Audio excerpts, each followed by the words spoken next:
Yo, hey, what's up guys? I thought I make another TBC video, what's a surprise, I guess. And in this video I kinda want to talk about actually Raidcomps. So this is something that is pretty popular of a topic in general about like TBC. And I kinda want to also talk about why that is the case, why we have some different like, I would say like some different variations. There's like a meta going on, and why certain comps are really strong, why certain comps are not that strong. And yeah, that's something I think that is pretty fun to talk about. In general, however, I want to just make a really big disclaimer. You really don't need like to have like a really optimal comp. It's not necessary for TBC. And one other thing I also need to mention, don't forget we are going to have a lot of changes. Some of them I'm not really too fond about it. Like for example, having nerfed raids. That's I think one of the biggest issues. Just from the changes I have. But this will pretty much mean, of course, going to have like easier raids. So it's not really that important. You don't need to have like a really optimal comp to clear content. That's I think the important thing. However, if you are still thinking about what could be some really nice and interesting specs and so on, just to have some, like how can I boost, let's say a single group to really high damage, what would be the best things to bring.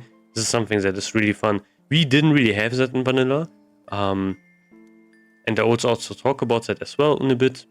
But yeah, that's just something as I want to mention in general. Another really big thing, for the first phase of the game, don't forget we can only use like a 25-man comp in 2 raids. One of them is Groot's Lair, which is only a 2-boss raid, and the other one is McFerrin's Lair. So that is pretty important. So yeah, in general also, again, I said it just before, but we will only have 25-man raids going into TBC.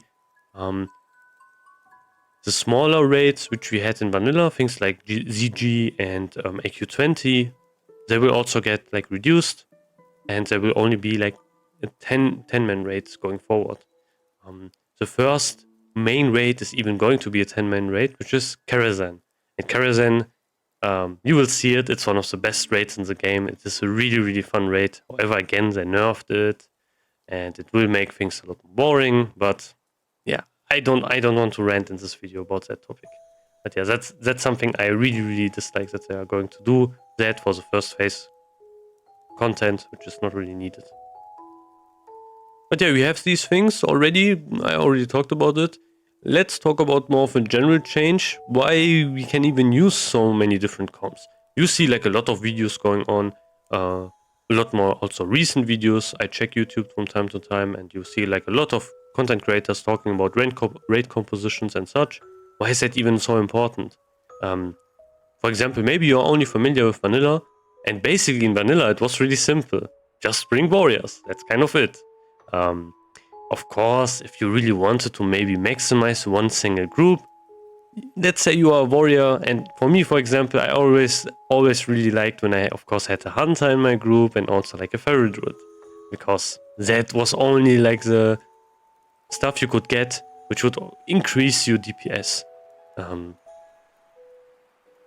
But that's, of course, again, still not really that important, because you could just bring more warriors. That was kind of the whole deal about that. But now let's think about what we can actually do in TBC. So one of the big problems in vanilla, and I also really like that they fixed it in TBC. One thing I think is kind of funny, I think in my personal opinion, they really played the game back then. So they really were on hands with these problems. So the problem we have in vanilla is, of course, we have so many dead specs in the game. I really hate that as well. That is something I really dislike about vanilla. But yeah, we have so many dead specs. We have things like Retribution paladins, we have Shadow Priests, we have Boomkins, and they are pretty much useless. Of course, we have 30-man raids, so it doesn't really matter, you can bring them, whatever. But still, they don't really bring anything really to the raids. They don't do damage. They are like, the things they also bring as utility things are not really useful. So what did they do in TBC? They looked at this problem and basically thought, okay, first of all, we are going to buff these specs. we are going to give them tools which they really lacked on, for example, Retribution Paladins and also like Protection Paladins, which I will also talk about in a bit. But also, they pretty much went even further ahead and thought, okay, what would be interesting to have? Let's give every single spec something unique they can bring to the raid. Some of the buffs and debuffs a single spec can bring are really broken. Like, it's crazy. You always want to have them in every single raid. Some of them are just nice to have. And that's kind of the whole idea behind TBC raid compositions. You kind of want to bring, you really want to bring like different specs and so on and put them into the right groups so the right people get the right benefits. Again, this is really like min-max heavy, but in my personal opinion, I really like doing this stuff. Just theory crafting doesn't mean I need to, like, if I'm going to maybe host a raid or something, I really want to have this exact comp. And if I don't, I will just remove people or whatever. That's not something I would do here. But in general, it's really fun to theory craft, not only in World of Warcraft. I really like to do this in general. But yeah, that's kind of the group composition I came up with. It is kind of similar to like other groups you might have seen. It is also a bit different. One thing you will immediately see, it is really melee heavy. And of course, that's kind of a thing because like I'm pretty biased. I always play a warrior in every single expansion. That is also always my first character. And yeah, you can kind of see it, I guess. But of course, you could make some changes here as well. Don't get me wrong, I did some research, so it's not like I only know about physical classes and nothing about casters and such. But yeah, I will talk about it. So yeah, let's just start. We have Feral Druid first of all in Group 1. Let's talk about Group 1 first. Feral Druids are, of course, they are going to be our tanks. So this is pretty much our first tank, the Feral Druid. Feral Druids as tanks are pretty much the best tanks in TBC. There's like nothing that can really compete with them at the end. They scale insanely well. Basically, they scale so insanely strongly that in the last phase, like in the last tier, they just straight introduced a raid-wide debuff just to bring Feral Druids more in line, actually. They are going to scale really insanely well. There will be some points where they are going to be so strong, they are pretty much like almost unhittable, which is pretty crazy. So yeah, they are going to be really tanky. However, again, they need to scale for that to be a thing. So at the start, they're not going to be that strong. Same thing with Protection Paladins. They are also another tanking spec, which I would say needs a lot of gear. And also some knowledge show to play them, since they have like an insane amount of buttons, I would say. But yeah, I will talk about Protection Paladins as well later on. But that's something that's pretty much true here. Feral Druids are going to be really strong. I think personally we will see more of them, since again the raids are going to be way easier at the start. So you have like an easier time to gearing them up and such. One other thing, of course, you would see here were some Protection Warriors. I will also talk about some replacements you can make here if you want to. That's also, I think, something that is really interesting. But again,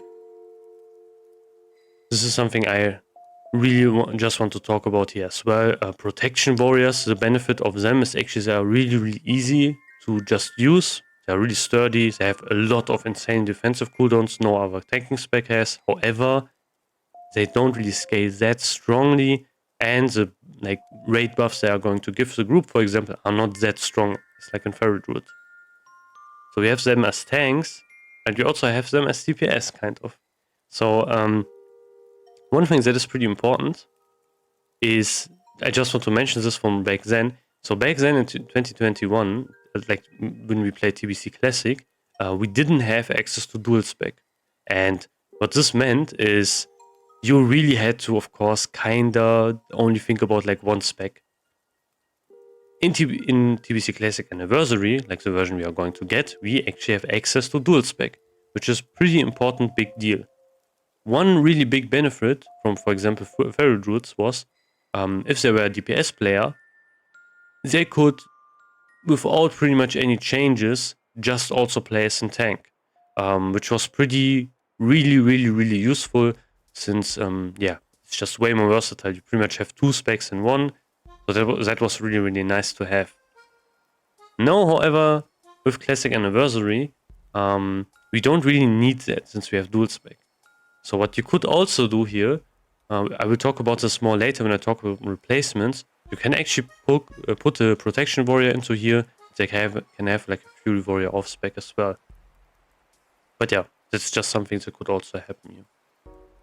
One big nice thing Feral Druids also bring is of course their party buff, which is leader of the pack. This was always already a thing in vanilla, however this is actually increased and will give you 5% bonus. So you get 5% more crit, which is pretty insane. This is for melee and ranged. Yeah, pretty crazy often buff. So you 100% want this in your like stacked melee group, or in this case this one, which is more like utility focused, but still. Because one thing I need to mention here, which is pretty important, you will have access to way less crit than you were used to from like buffs and such. I mean like not really class specific ones, but let's say for example world buffs don't really exist anymore in TBC. So that's a huge amount of crit you just lost. One other thing of course are also consumables. You could stack way more consumables. We can't do that in TBC anymore. And that's also pretty important to mention here as well. And our gear, we will have critical strike rating on it, which is of course not just raw crit. So that's also something that is pretty important. So yeah, you have all of that. So that's pretty much why 5% crit is really meaningful. One other thing is also don't forget to sleep on like the feral DPS. Of course they are going to do like less damage than other DPS classes, but still they are going to do significant damage. It's not like in vanilla where they were pretty useless. I remember back in 2021 when I played, we had in our more casual guild, we actually had a really cracked feral druid, and he had pretty much 99s on every boss, and he was also really high on the meters on every boss, almost, which was something I really missed seeing in vanilla. They are only pretty much warriors, but this will really change. So if you have one, let's say, I would say an enjoyer of one really underplayed class, they can actually really boost, like they can actually show that off really well in TBC.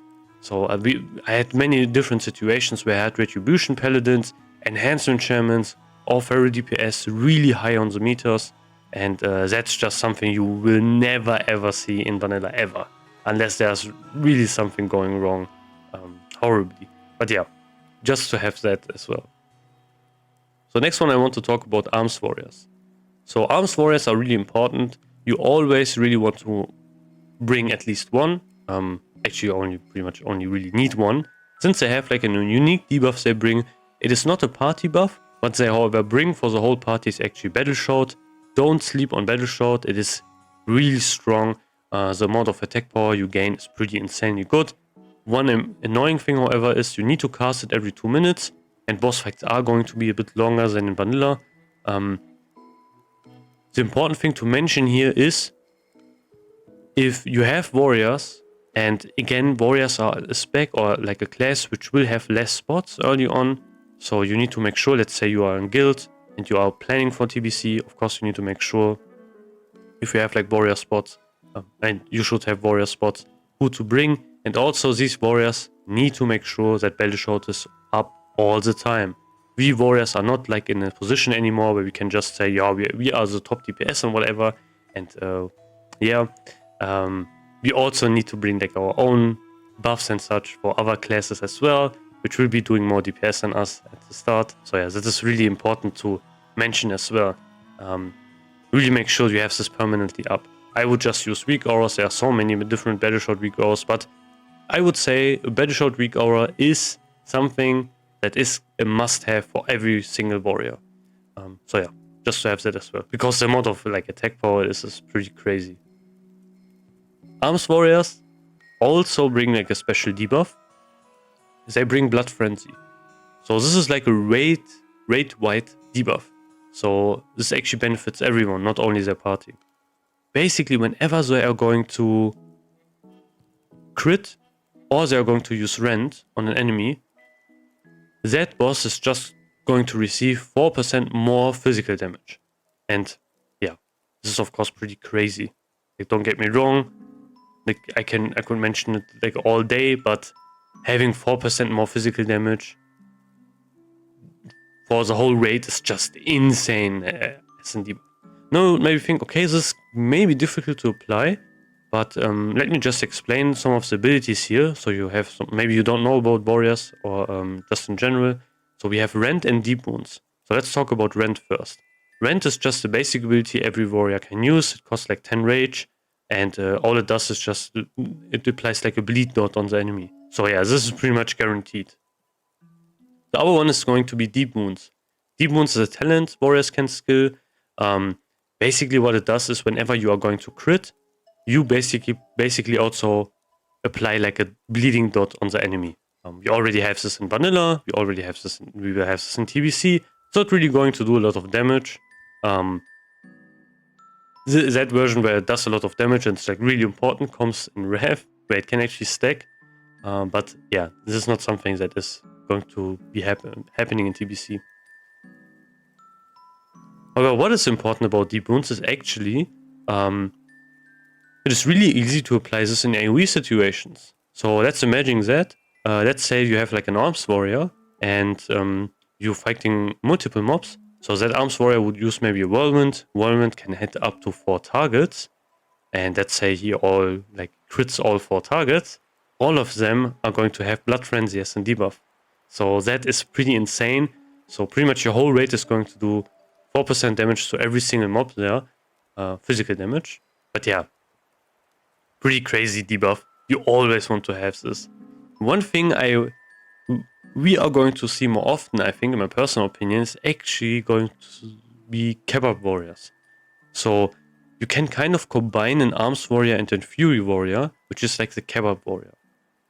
Kebab warrior, I talked about them in my like talent spec video for warriors and such. Basically, they will go very, very far into the arms tree and pick up Blood Frenzy. And also Mortal Strike, and then they are going to play with 2 one-handers. So basically a dual-wield warrior, but with like arms abilities and arms talents. That's like the kebab warrior. This was something that was more popular later in TBC Classic, but I think we will see this way earlier. So you could pretty much also only bring one warrior that is like a kebab warrior, and then you can maybe do something else here. But I will talk about some changes you can actually make here as well. So yeah, that's the arms warrior. Next one, we have combat rogue.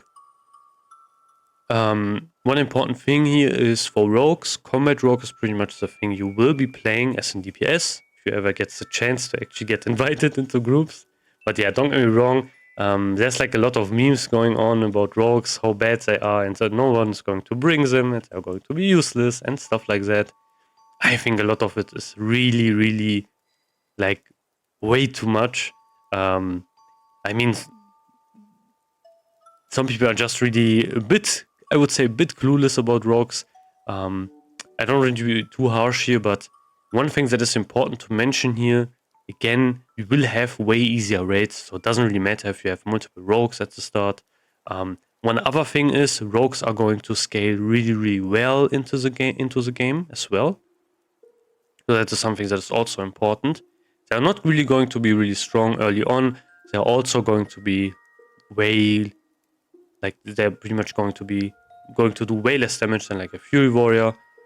But still, there's like nothing wrong about bringing maybe multiple rogues. If you have it, if you are like in a guild and things like that, that's something you can also decide on. I don't think it's like really that big of a deal. One thing they of course bring to the raid is the same thing they also brought in vanilla. However, they never did it because they are rogues. So yeah, which is improved exposed armor. Improved exposed armor, what it does, it basically reduces the amount of armor. Yeah, that's kind of it. It does the same thing as Thunder armor. However, rogues have a talent, which they also have in vanilla, which basically increases the amount of armor that is going to get reduced. And that one basically makes it so it's better than Thunder armor. It reduces more armor. Armor, if you don't really know how it works, but basically reduce the amount of physical damage you can do against the boss. In TBC, one really big important armor change we will actually see is bosses are going to have significantly more armor. We will have 10 levels more, but still it's actually kind of crazy. So in vanilla, the highest amount of armor a boss could have was around 3,700. In TBC, that will be actually around 7,700, which is kind of insane to think about. Lower armor bosses are going to have like around 6,200 armor. For example, if you ever fought Illidan and you were wondering why everyone's doing so much less damage to him, he's pretty much one of the bosses which has more armor. So that's why. I was also always wondering that, but yeah, that's kind of why he has actually a lot of armor. So this one is actually going to get a lot more value since, of course, bosses have more armor. This one is a higher armor percentage-based reduction, so more armor is going to get reduced. So yeah, that's why you 1% want to have a rogue. I don't get why people say don't bring in rogue at all. I think that's just wrong. Why is that also wrong? Let me explain it pretty quickly. One thing we will have, for example, let's just open up Tempest Keep. We will have some gear as well in raids, which is class specific. So I would always, for example, try, like in a guild and such, if you have like the chance to bring like multiple specs. This is really important in TBC. Why is that really important? First of all, of course, we have like a lot of different variation of gear. One thing that was really annoying in vanilla was, let's say you do a raid and you only see druid drops or warlock drops and whatever, and yeah, like a lot of the gear is not really optimized for these classes as well. They don't really need it, and you might not really have druid or warlock right now because it could be multiple reasons, and that was pretty annoying. In TBC, we'll see more optimized gear. We'll also see more gear, which really makes a lot of sense for different classes, and classes are going to be stronger in general, all of them. There's not really going to be a lot of really bad classes. If you bring them, they are pretty much like a troll spec. That's not really going to be a thing in TBC. So let me scroll down here, and first of all, you will see these tokens here. Of course, these tokens are one thing. We had pretty much the same thing in vanilla as well, where you had some token gear, you can exchange that for some tier pieces. One other thing is, however, in the second phase of the game, we will see some more raids. That's where Tempest Keep is going to release. And for example, we will have some class-specific items here. And that one's, for example, a really strong one, which of course is for rogues, which is Warp Spring Coil. Yeah, pretty insanely trinket. Only rogues are going to use it. So what is going to happen if this one is going to drop and you don't have a rogue which can use it? Will be a pretty bad thing. Another thing will be, if you are planning to have like the best optimal spec comp for every single phase, this is not something you can actually have because the specs are going to change, like the strengths of the specs. So what you would actually need to do is then you would actually either have people having to change their characters, having to like maybe use an alt, because maybe that spec is actually going to be stronger in different phase. So I wouldn't really do that. I would just try to gear them up earlier, because some of the gear from earlier phases, of course, really strong later on. One famous example being DST. And rogues are going to be way stronger later on. So yeah, I kind of get the rogue hate, but also not really. Next one we have Retribution Paladins. Red Paladins were pretty much a big meme in vanilla. I always make kind of some jokes in my videos when I talk about Red Paladins. But yeah, they had it rough in vanilla. Not anymore in TBC. So actually it kind of changes where everyone really wants to have like at least one Red Paladin, because they are really good. Not only brings I would say, second highest amount of buffs as a spec compared to everyone else, they're also going to do good amount of damage if the person that pilots the Retribution Paladin knows how to play the class. So let me first of all explain some of the different stuff we are going to see with Red Paladins, so you know where we actually are. So first of all, let's talk about the different buffs they are going to bring. We have Sanctity Aura. Sanctity Aura it does exist in vanilla. All it does is pretty much just boost the holy damage done by your party members. Pretty useless unless you have ever holy paladins or red paladins in your group. Not holy paladins, but other paladins in your group. So yeah, not really, like, who cares about that? However, one other thing they also bring is actually improved Sanctity Aura. So there's like a talent they can pick up, which pretty much turns Sanctity Aura into a really useful aura. And what it basically does is everyone who is like affected by Sanctity Aura will just do 2% more damage. Which is like, just from the get-go, this is really simple, but yeah, it fixes Sanctity Aura already. So you will always have Sanctity Aura up if you have like a red paladin in your group, because they will have this talent, and yeah, the whole group is going to do 2% more damage, which is crazy. Like, just having a percentage base raw increased damage. Yeah, pretty crazy. What else do they bring? So first of all, of course, they are also paladins, so they also always bring blessings. So that's also like important. Blessing of might, things like that, kings and whatever. All of this is also really important to have.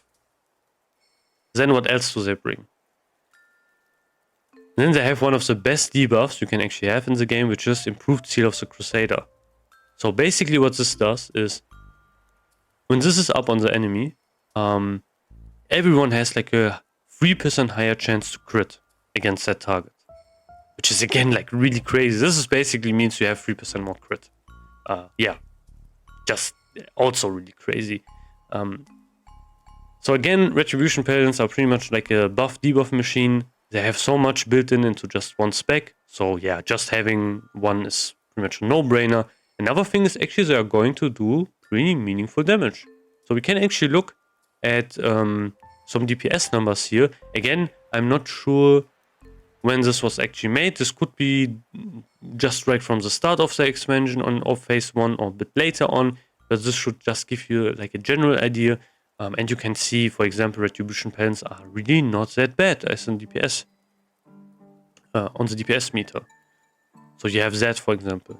You also have some other specs, you have Fury Wars. I will talk about these damage numbers and also talk about if they are like really realistic or there's like something going on with them and why certain numbers are way lower than they actually should be. But yeah, I will talk about it in a bit as well. So yeah, we have Retribution Paladins, pretty much a no-brainer. One problem with the spec, however, is this can really only be played by enjoyers. And what I mean by that is Retribution Paladins are a spec which is pretty controversial because one of the mechanics they have to use actually. And I would say you have to use it if you are a Red Paladin in TBC. If you don't want to use that, don't play Red Paladin. And what I mean by that is actually seal twisting. This already existed, seal twisting, in vanilla.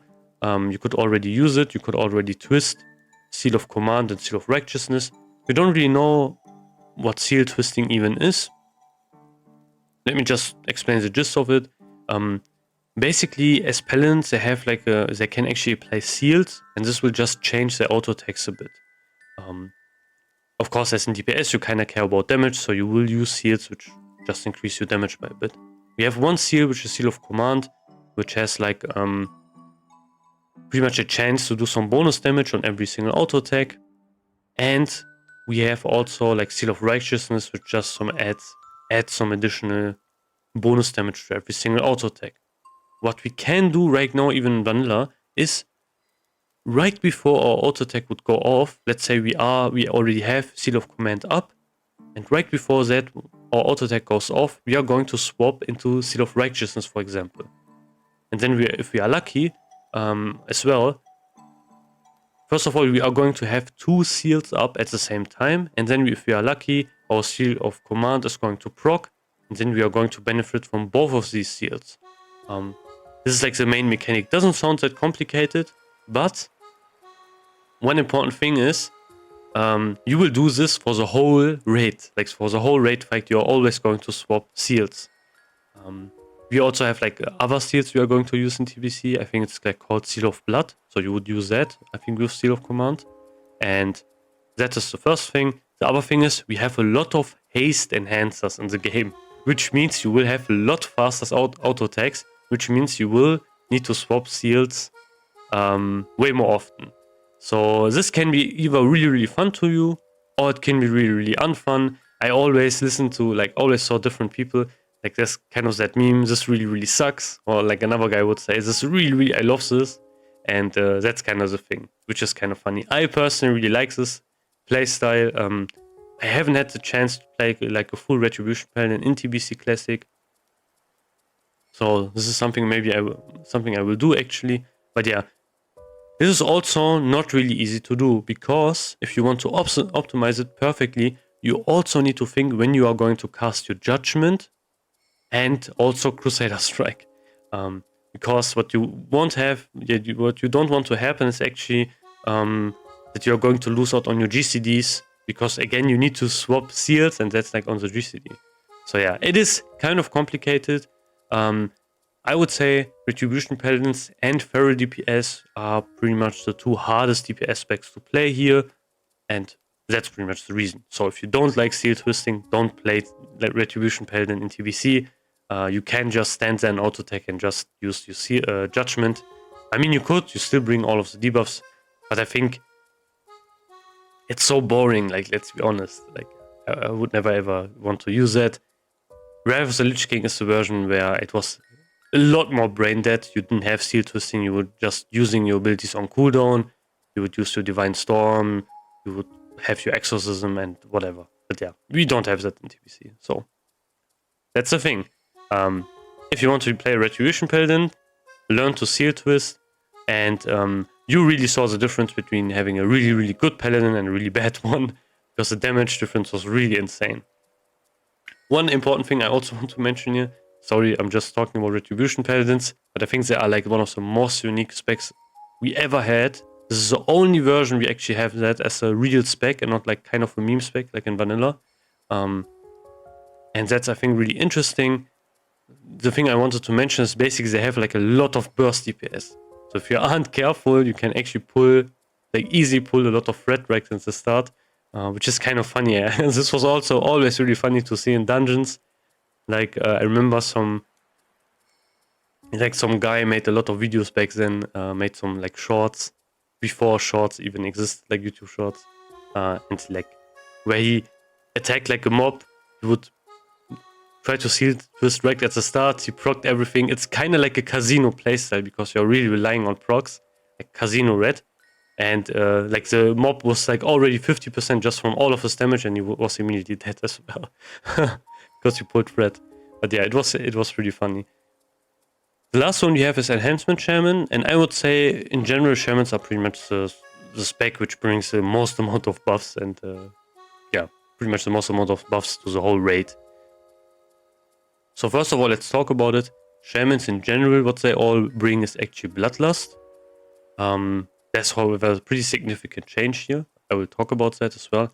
So what Bloodlust does, this will be your big raid cooldown. This got introduced in TBC, we didn't have that in vanilla, and what it does is pretty insane. So everyone is going to have 30% more haste, basically. That's what it does, and it lasts 40 seconds. So how you're going to use this is actually going to be really important. You really need to think about that.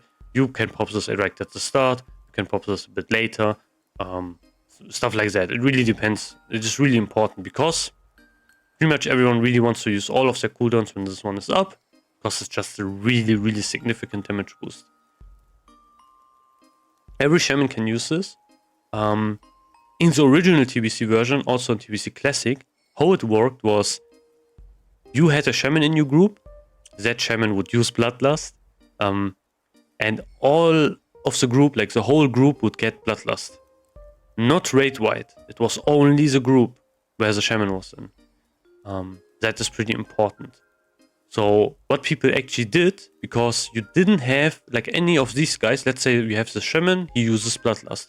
All of these people will get Bloodlust, and you are doing the boss, Bloodlust is going to run out. Now what you can actually do, Bloodlust is on cooldown for this shaman.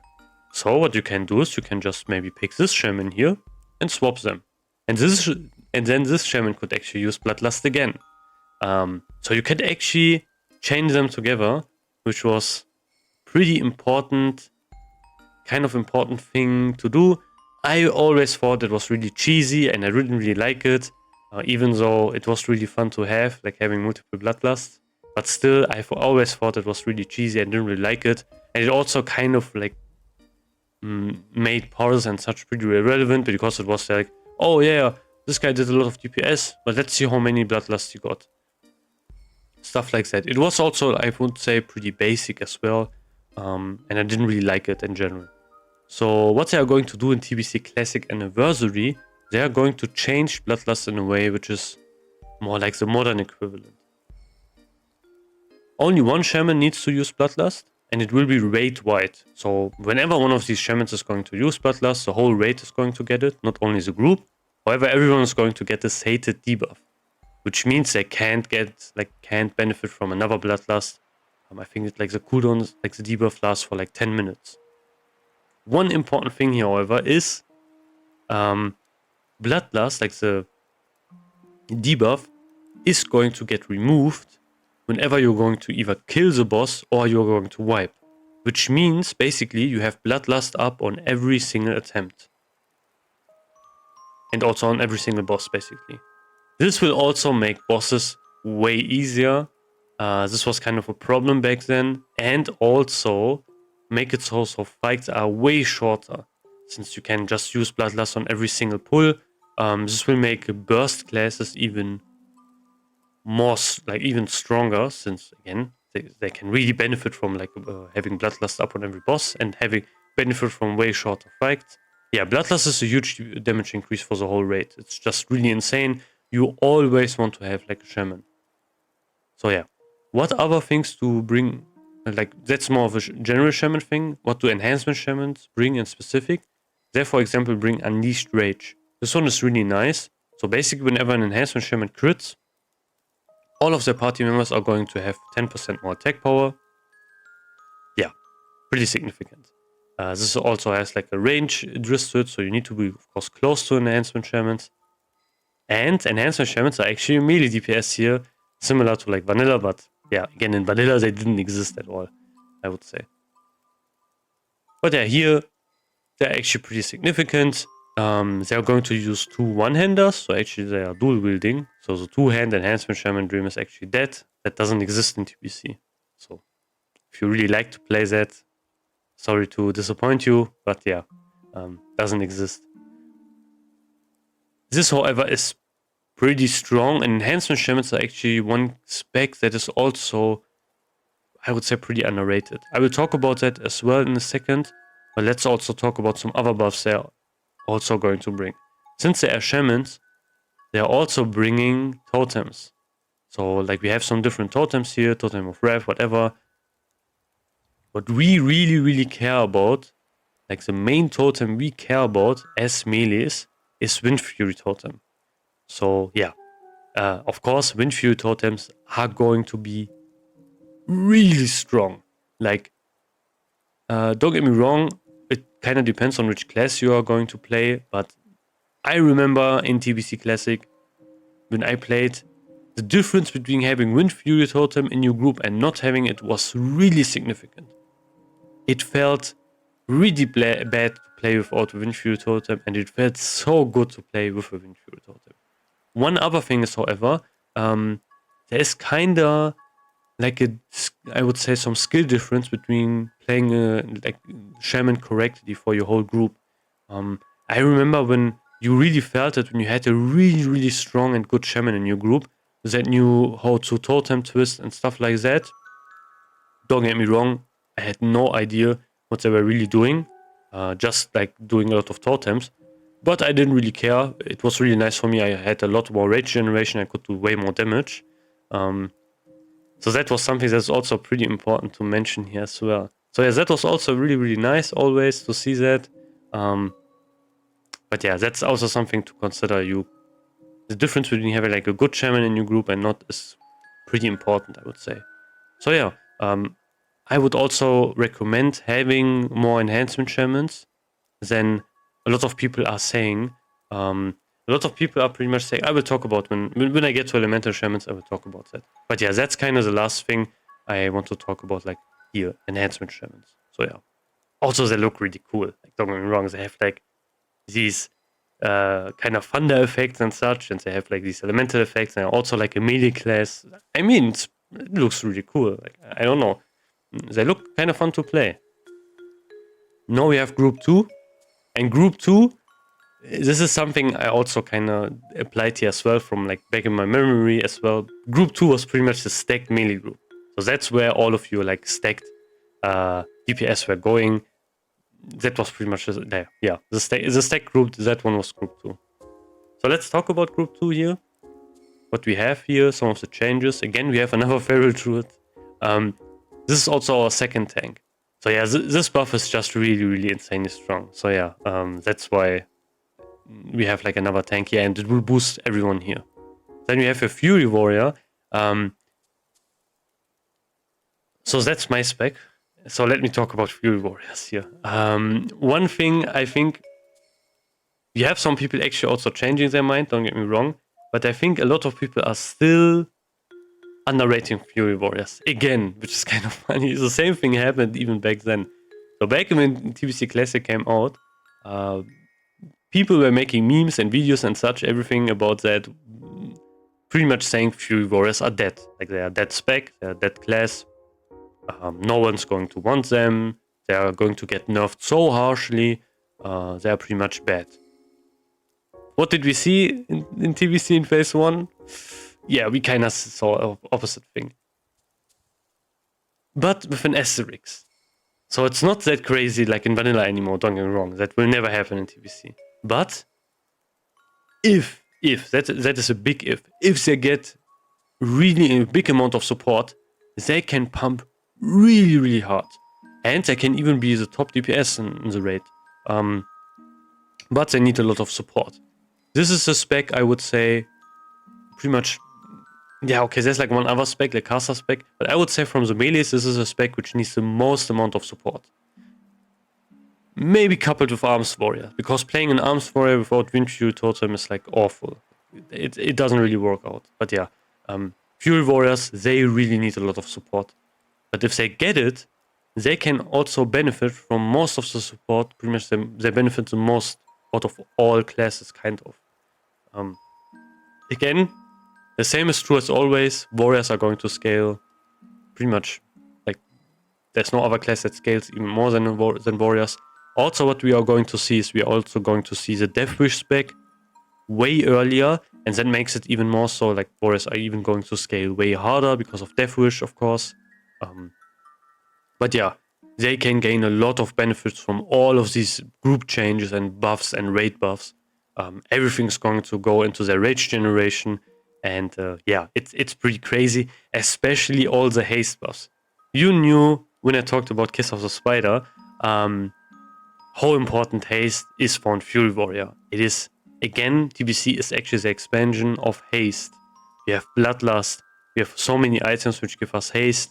I remember like when I got my DST, I organized some raids with it and such, and DST, if you don't know what that one is, let me just pull it up really quickly. This is also something that is pretty important to mention. Items are going to be, I would say in my personal opinion, way more significant than in vanilla.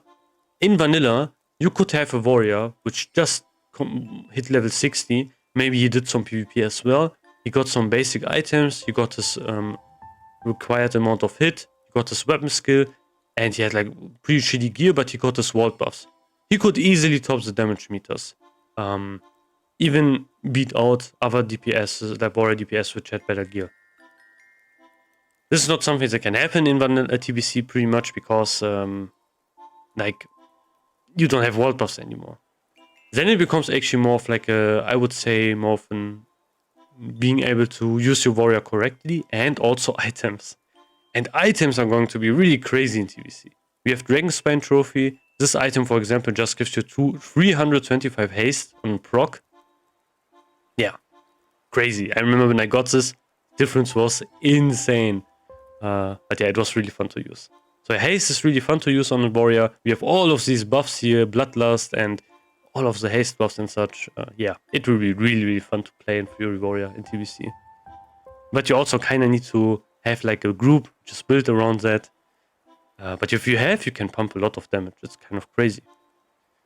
So now let's also start talking about the other classes. We have Beast Mastery Hunters. And you have two of them. So one thing I want to mention here, Hunters are going to get a lot of buffs in TBC. First of all, their pets are actually going to be a thing. In vanilla, they were really useless. In TBC, they're actually going to scale with the attack power which hunters have. So yeah, they're actually going to do significant damage.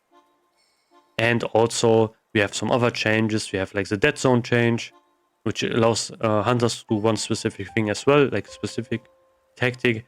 And yeah, in general, just hunters are going to do way more damage than you were used to in vanilla. Actually, they are going to be one of the top DPS. It's kind of crazy. You can see this on here as well. I think they are a bit overrated, I would say, in that regard. But still, they are going to be pretty consistent high DPS dealers throughout the expansions. Throughout the phases, sorry. But that is something that I just want to mention here as well. What they bring also as well is, not this one, Ferocious Inspiration. This is a Beast Mastery Hunter specific thing. Basically, whenever their pets are going to score a critical hit, the whole group is going to do 3% more damage. Yeah. I didn't lie when I talked about how broken some of the buffs here are. But yeah, this is pretty insane. The funny thing about this is can actually stack. So if you have 2 Beast Mastery Hunters and both of their pets score a critical hit, you can have 2 of these up. And yeah, this is pretty crazy. That's why I have 2 Beast Mastery Hunters here.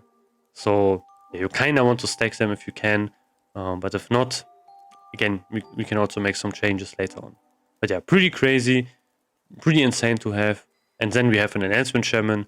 This kind of rounds this up. Hunters, which is kind of maybe a thing you don't really know, but they also want to have Windfury totems. So that is really important as well.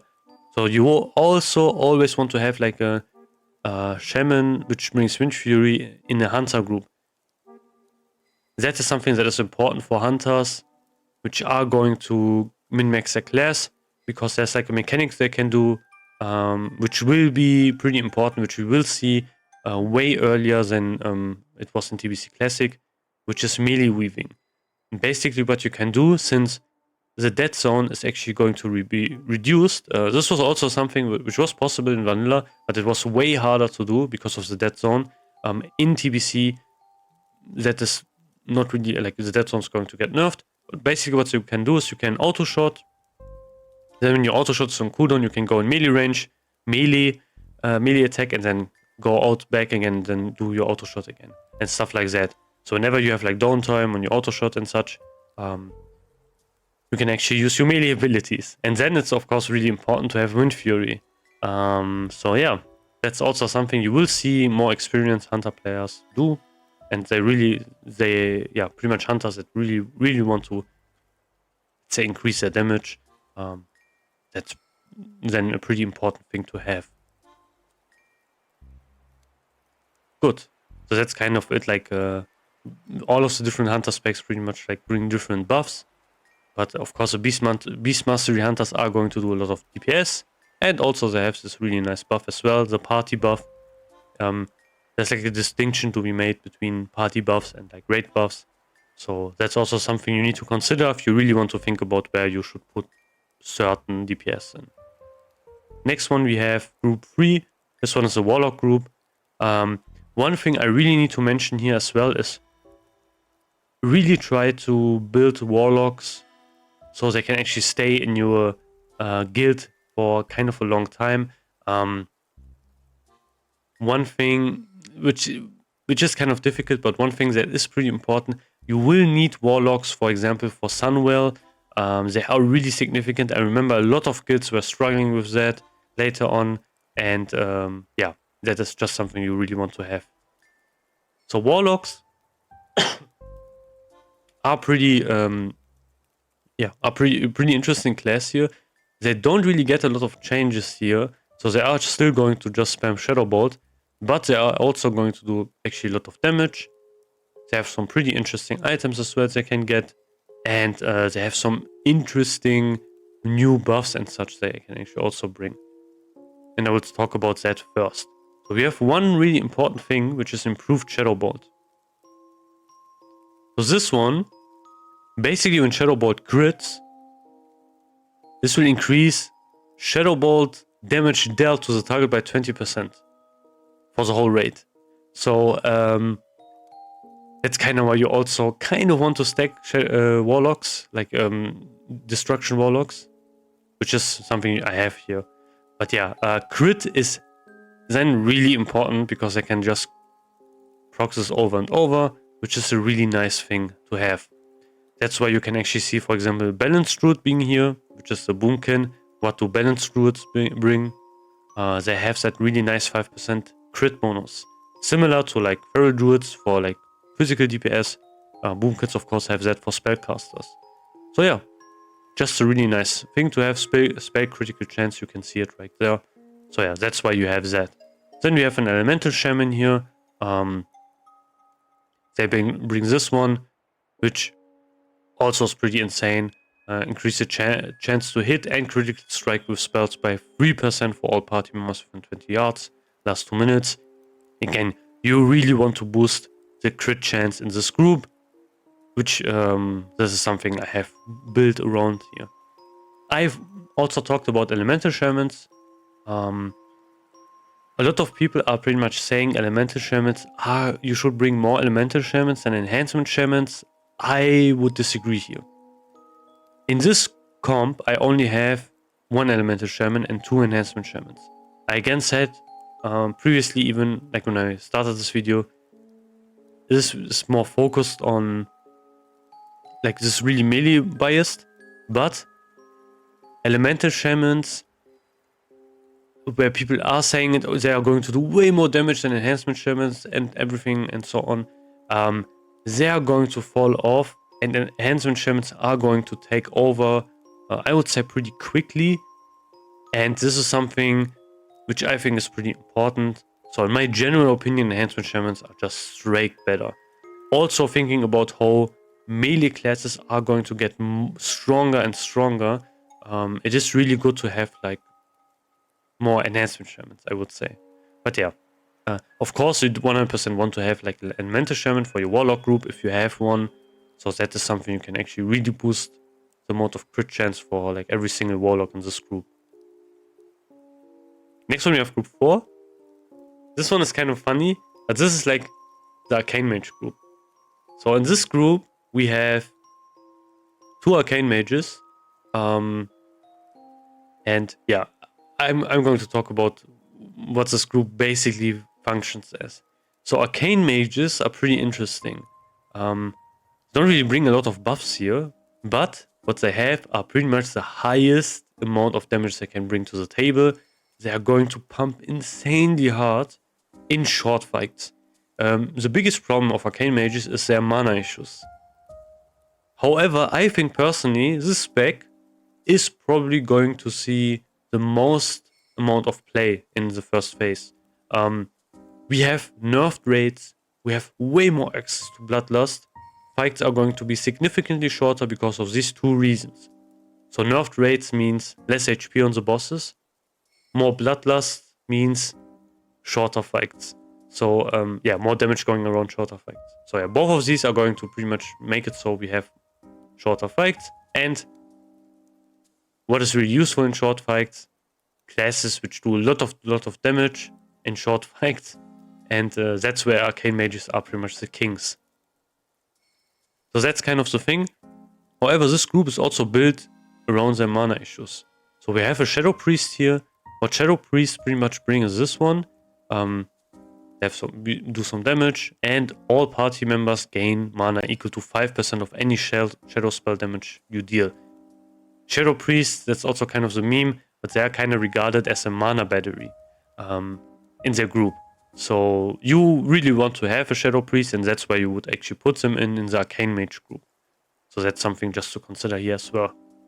They are really beloved by, of course, casters, because yeah, the amount of mana they gain, like the Arcane Mages can actually gain from Shadow Priest, is pretty significant, and that's why you want to have a Shadow Priest here.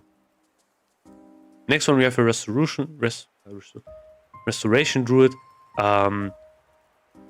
This one doesn't bring really anything significant here, but having a Restoration Druid, I would just put it here, for example. This is more of like a filler spot. And one really, really important thing you want to have here is the Restoration Shaman. They are really important because they give you mana tide totems, and this again restores a lot of mana. So yeah, you are pretty much building the group around that, just having a lot of mana. So yeah, that's kind of the deal here. If you only have one Restoration Shaman, I would really put them into the Arcane Mage group. That's where they get the most amount of benefit from.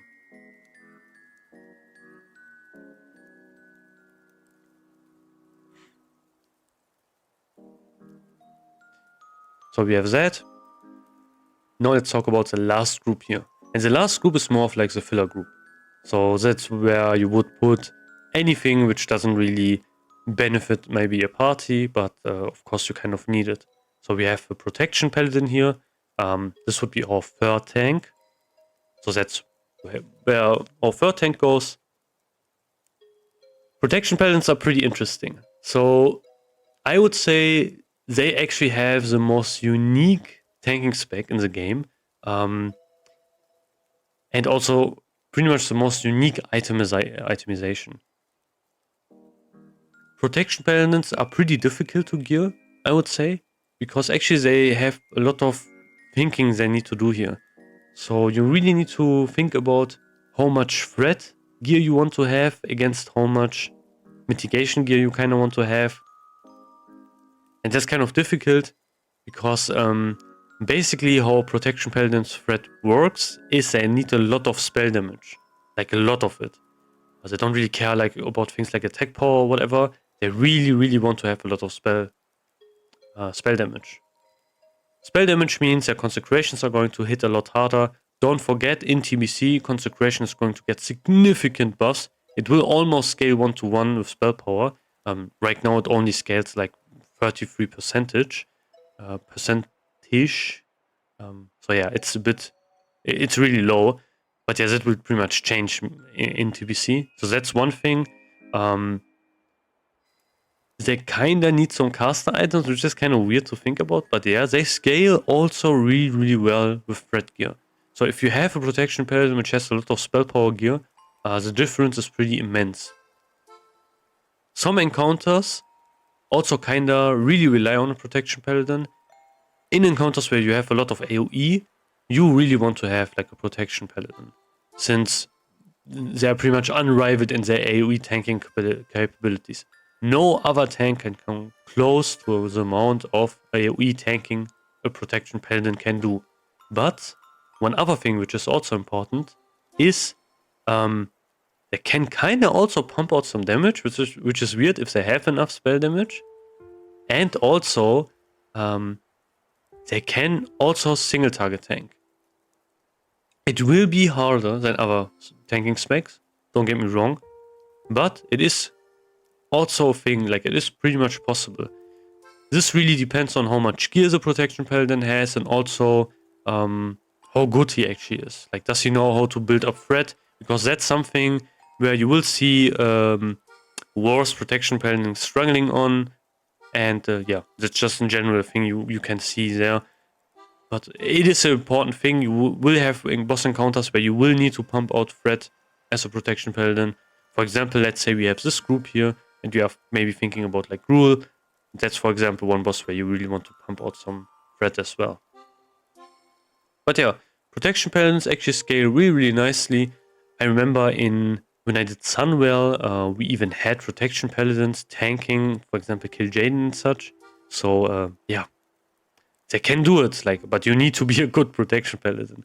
And you will see a lot of bad ones, because this is pretty much, right now you see like mages, which are kinda, how can I say this the best actually? You can say pretty much they are kinda retarded, because that's like the class a lot of boosters use and such. And then it's you will see mages with, I don't know, they're just weird and sometimes really strange. That will shift to paladins in TBC. So you will see that, which will be really, really funny. Next one, we have Holy Paladins. Holy Paladins are going to get nerfed in TBC. They are not going to be that strong anymore. Mainly, for example, Illumination is going to be less strong. But having a third Paladin here is pretty nice. They bring, again, blessings and such. Don't really bring any significant big thing, but still, that's why I put them. Again, this is more like the group where you put anything else. Doesn't really fit anywhere else. One other thing is, Holy Paladins will also pretty much spec into like Sanctuary Aura and such, which is of course pretty important for the Protection Paladin, since having more holy damage means more threat. One other thing is, however, also Protection Paladins have a spec which skills into Sanctity Aura as well. So yeah, like it kind of depends how it will go. However, that spec has way less mitigation. So I talked about this as well. I mentioned it pretty briefly in my talent spec video, but Protection Paladins are one spec which have a lot of different talent specs you can use. That's actually kind of crazy. But yeah. Third one, you have Survival Hunters. So Survival Hunters are pretty much a spec which also they are going to do pretty nice amount of damage. However, they don't have like a party specific buff, but what they will have is actually pretty nice, insanely good overall buff, which is, if I can find it, I don't think it exists here, but yeah, they have like actually improved Hunter's Mark, so we can actually find this here, because I don't know why it's not mentioned there. But yeah, we have improved Hunter's Mark. And this one is really nice.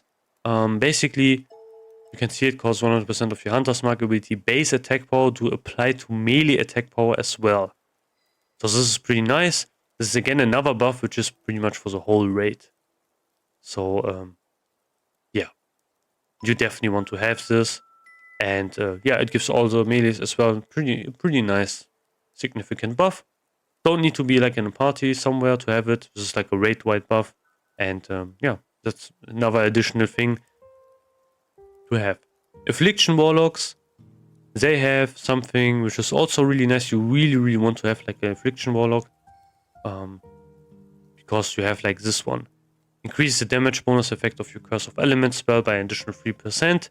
So this is pretty big to have as well. So yeah, kind of a no-brainer here. That's why you really want it as well. Then you have Restoration Shaman. This is something where I would kind of switch it around a bit, but I will talk about that in a bit as well. So yeah, that's kind of the whole deal. I talked about Resto Shamans as well. This group again is more like a filler group, and that's kind of how it works here. But yeah, we have a lot of buffs here. So let's talk about some here, which we are not going to have right now.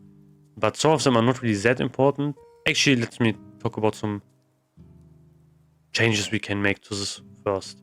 So, and why that is kind of important.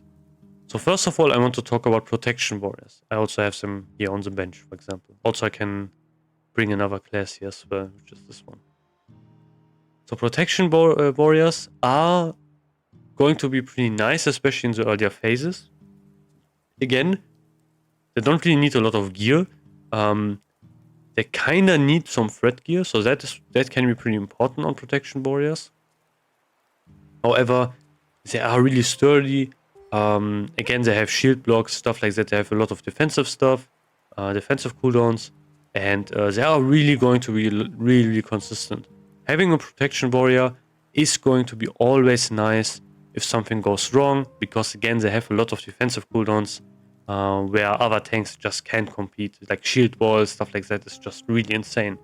So you could put the Protection Warrior in the first group actually. This could be something that can be done here. Then you have all of these people here. If you have 2 warriors in your group, you can also benefit from another shout, which is a commanding shout. But you need 2 warriors in a group to have that. Unless you really want to have like a warrior in a group which only uses battle shout. So that's something where you might be thinking about that. But yeah, commanding shout is pretty nice because it gives everyone more HP. Can be pretty nice to have as well.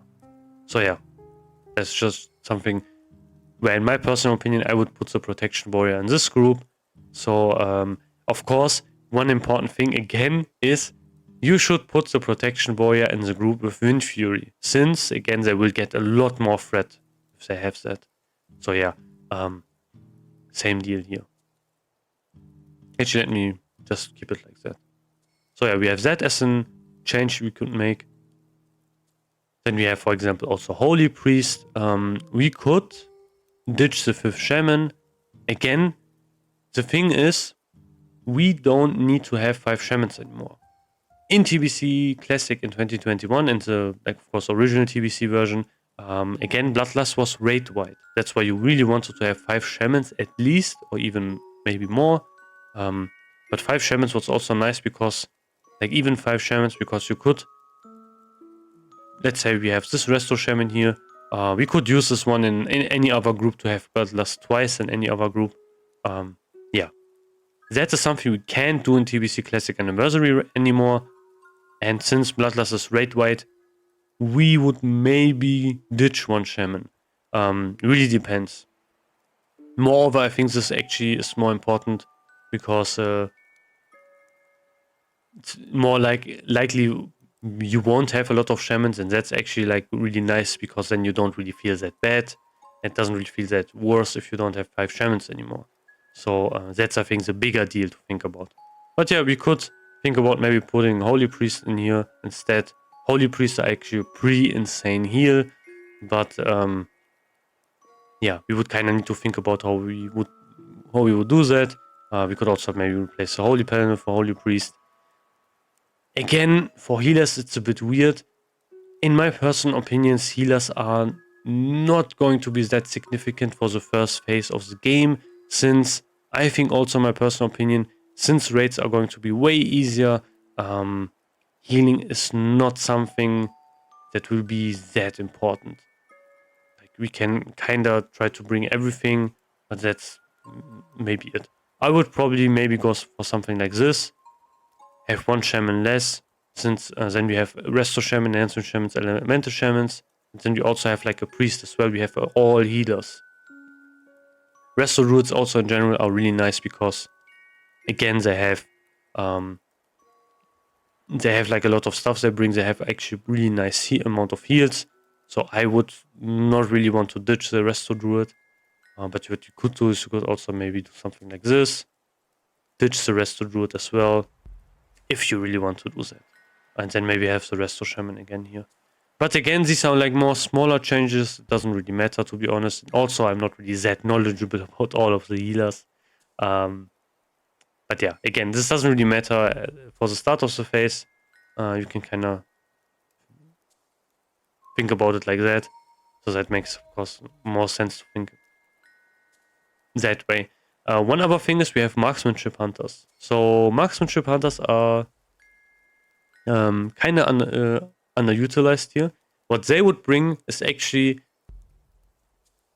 they bring kind of the same thing like battle shots. They bring actually true shot aura. The same thing we care about in vanilla right now if you are in a hunter group.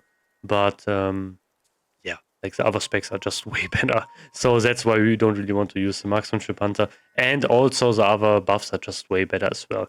I think personally, also like hunters and other DPS really want to have that battle shot more over than having a marksmanship hunter. So yeah, that's something I would probably change here as well. Now, that's something we can do here. If you want to be a bit more conservative and maybe split the hunters, you can also do something like this here. Have 1 Beast Mastery Hunter in group 1, 1 in group 2. Since the buffs are really similar to each other. This one would then get, instead of having 2 stacks of Inspiration, you would get like a Sanctity Aura in this group instead. But yeah, it really depends. What you can also do is, if you really care about maybe boosting your Survival Hunter damage, you could also do something like this instead. And then instead of like the Beast Mastery Hunter, you would have you would ditch him kind of and have something else instead. Maybe like you would put the Resto Druid here, whatever. That's also something you can do. Maybe you don't have a lot of hunters. And then you would have that. So you have 1 Survival Hunter, 1 Beast Mastery Hunter. Also something you can do here. But again, it really depends on how many different classes, specs, and so on you have. You of course need to like think about what kind of changes you want to make there. If you are like in a guild, you need to see, okay, what does this guy want to play? What does this guy want to play? And then you kind of need to, of course, change your comp depending on this.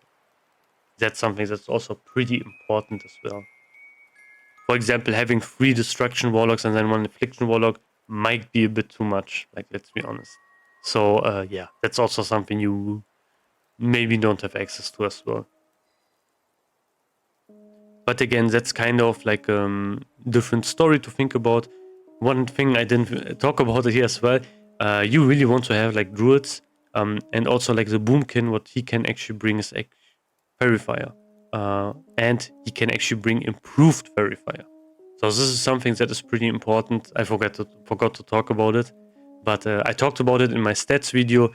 This one is really important because basically it means whenever verifier is up on the enemy, which it should be because it uses a lot of armor, same thing as in vanilla, it makes it so everyone will need 3% less hit, which is pretty important. For example, if this is up, for us warriors, we would only need 6% hit, not 9% anymore.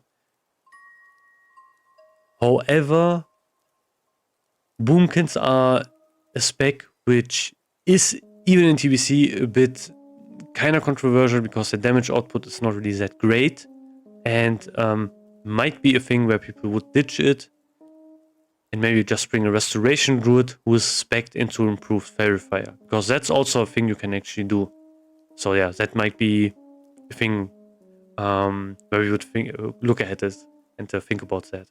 If you look at the DPS meters, we can also see it like here. Balanced Druid being one of the worst DPS specs. One thing I want to mention here for DPS meters here as well is it's a bit, let's say, yeah, it's not really that correct most of the time. The thing is, for example, for this one is specs that are a bit harder to play, for example, Retribution Paladins, will see a lot of variance between the different DPS. Same for Retribution Paladins, same for Feral DPS. Fury Warriors, I think, in my personal opinion, will also rise a bit in damage. Don't forget, this was pretty much for TBC Classic 2021. We have changes in this version, which benefit Fury Warriors a lot.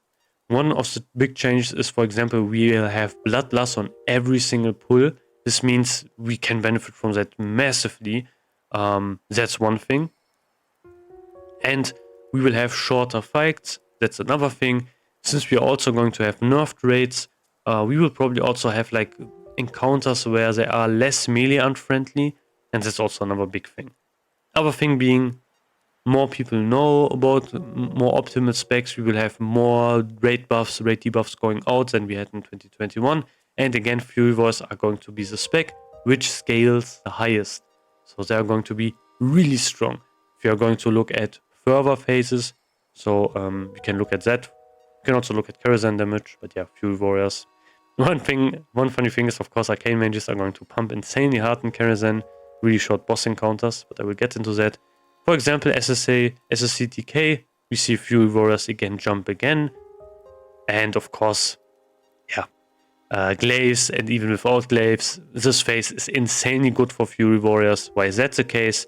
We have access to a lot of armor penetration items, and yeah, then it's going to be insanely good for Fury Warriors. They are going to pump a lot of damage. And then we have Sunwell, where we have that as well. This one is, of course, that's why I mentioned Warlocks being so important for Sunwell. We have a lot of fights with a lot of AoE damage going around, and the Warlocks are pretty much one of the craziest AoE damage specs you can have. Seed of Corruption is insanely strong. It will do so much damage. So yeah, again, we can also look at this bosses here. So let's look at Muru. So yeah, that's what I mean. You can see how much damage they can actually do here. It's kind of crazy.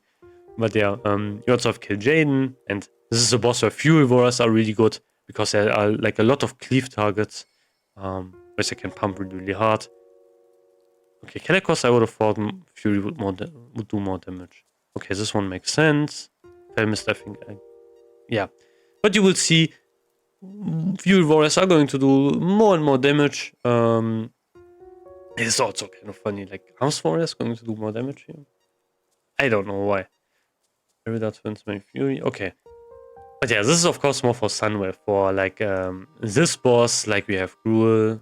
This is like a really friendly hunter boss. This one's like more of an AoE focused boss. That's why you see maybe Arms Warriors first. But again, I think Fury Warriors are going to do more damage than they were doing in 2021. So that might be also something you might be considering here. But yeah, that's also something I would talk about then when we are actually in the phase and we can think about that. Next one we have this one. This one is more of a 10-man comp I kind of came up with. But 10-mans are of course really, let's say, kind of hard to think about, like kind of hard to say what you would use there. But this is kind of like a comp I came up with. Again, this is like not one of the best compositions you can up with 10-mans. 10-mans is really like not really that easy. I would really just recommend, to be honest, bring different specs. That's also kind of what I did here. So I have like warriors, I have feral druids, I have rogues, hunters, shamans, and just two protection paladin, arcane mage, destro warlock, resto druid. This is kind of more of a harder composition since we only have 2 healers here. But you can also get like 3 or even 4 if you want to. And this is more like DPS focused. So we have like the really stacked melee group. Like this is a crazy melee group. Pretty cracked. We have feral druids, fury warriors, a combat rogue, beast mastery hunter of course, and an enhancement shaman.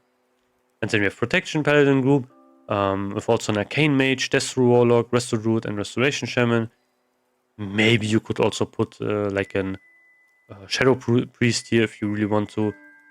However, I think a lot of people will actually do a group where they will stack a lot of arcane mages, and maybe make something like that where you would maybe have, I don't know, like really something like this.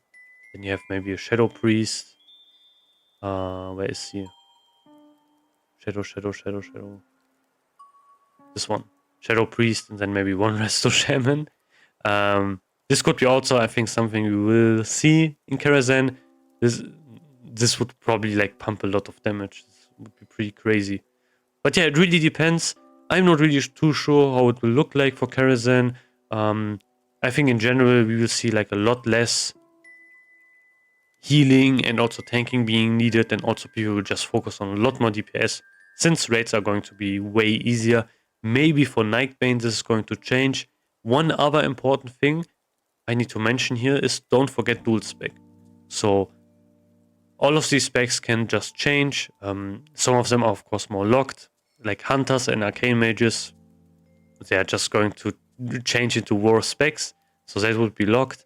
Same for rogues and also like warlocks, unless you are thinking about affliction maybe.